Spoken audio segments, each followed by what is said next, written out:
Samantala, ano kaya ang magiging lagay ng panahon sa mga susunod na oras? Yan ang ating aalamin mula kay April Enerio, live sa Pag-asa DST. April.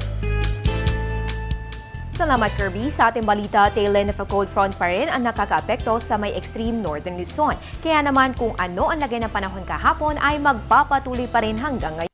Naiasahan po ang isolated light rains dito sa Metro Manila, sa mga rehiyon ng Ilocos, Cordillera, Cagayan Valley at sa gitna Luzon. Habang ang natitirang bahagi ng Pilipinas ay makakaranas ng partly cloudy to cloudy skies with isolated rain showers or thunderstorms. So in short, maganda-ganda pa rin ang panahon dito sa may Visayas at Mindanao, maging handa lamang sa mga localized thunderstorms. Ayon pa sa Pag-asa, wala nang inaasahang bagyong mananalasa sa Philippine Area of Responsibility sa mga nalalabing araw na Nobyembre.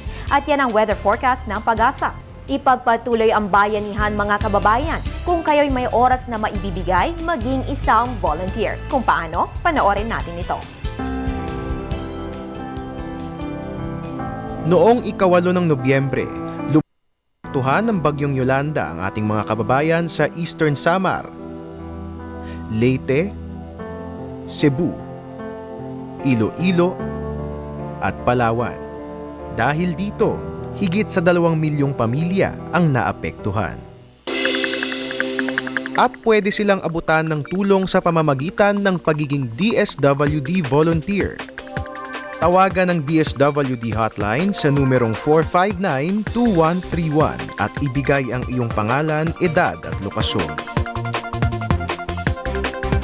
Kung 10 o higit pa ang mga miyembro ng grupo nyo na nais mag-volunteer, magbigay ng schedule ng pagboboluntaryo. Dalhin ang ID sa DSWD site, hanapin ang registration area, magpalista at humingi ng volunteers ID.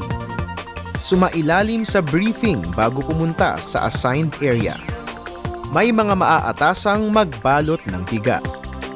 Para naman sa mga mag-aayos ng relief good, kailangang maglagay ng bigas, 8 piraso ng instant coffee, 4 na sardinas at 8 piraso ng instant noodles sa isang plastic bag at isara itong mabuti.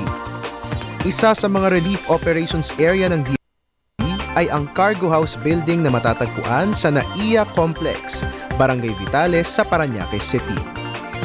Upang makarating dito, sumakay ng MIA bus sa Pasay Rotonda, EDSA Corner Taft Avenue, baybayin ang daan patungo sa NAIA Terminal 2, bumaba sa checkpoint nito at hanapin ang pink building sa inyong kanan. Halina't makiisa sa adhikaing maganda. Sa ating bayanihan, tiyak marami ang matutulungan. Maging una sa ulat panahon, please follow us on Twitter, like us on Facebook at bisitahin ang aming website. Antabayanan rin ang aking susunod na update mamayang 3:00 ng hapon. At yan ang pinakauling balita mula dito sa Pag-asa DOST. Sama-sama sa pagbangon, mga kababayan. Ako po ang inyong weather girl April Enerio para sa Telebisyon ng Bayan. Balik sa iyo, Kirby.